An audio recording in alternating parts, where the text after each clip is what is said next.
terkait dengan pentingnya vaksin, yaitu dalam rangka mencegah penyebaran COVID-19 ini, karena para pakar mengatakan salah satu yang akan membuat kita terbebas daripada penyebaran COVID ini, dalam arti terbebas itu kita bisa melaksanakan ibadah haji kembali, bisa melaksanakan ibadah umrah, bisa pergi kemana-mana sebagaimana 2 tahun yang lalu.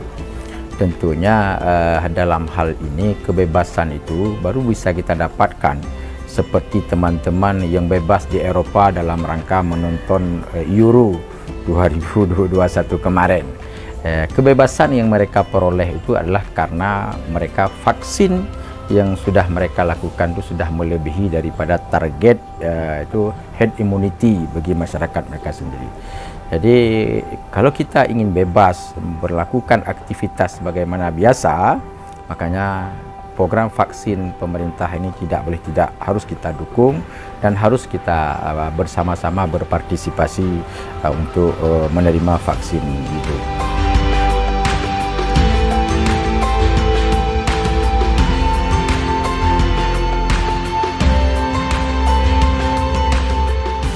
Apalagi kita tahu bahwa vaksin yang berlaku di Aceh ini yaitu vaksin Sinovac.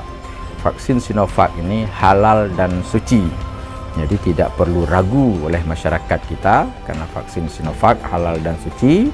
Maka kami dari Majelis Permusyawaratan Ulama Aceh, para tokoh-tokoh masyarakat berharap kepada masyarakat, siapapun masyarakat kita, apakah pelajar, apakah santri, apakah mahasiswa, masyarakat biasa, mari sama-sama kita berpartisipasi dalam rangka program vaksin pemerintah ini. Mudah-mudahan kita tidak lama lagi, insya Allah dengan pertolongan Allah, usaha kita bersama, kita akan terbebas daripada cengkeraman COVID-19 ini yang membuat kita cukup menderita dalam hal beraktivitas. Dengan vaksin ini kita akan terbangun imunitas di tubuh kita dan kita akan bisa melakukan aktivitas sebagaimana biasa. Yang terutama sekali adalah aktivitas keagamaan kita yang selama ini terhambat, tapi insya Allah ke depan akan bisa kita lakukan. Sekali lagi kami berharap kepada masyarakat Aceh khususnya, Indonesia pada umumnya, mari kita sama-sama berpartisipasi untuk divaksin oleh pemerintah, apalagi vaksin ini dilakukan dengan secara gratis oleh pemerintah sebagai bentuk tanggung jawab pemerintah untuk menjaga kesehatan masyarakatnya.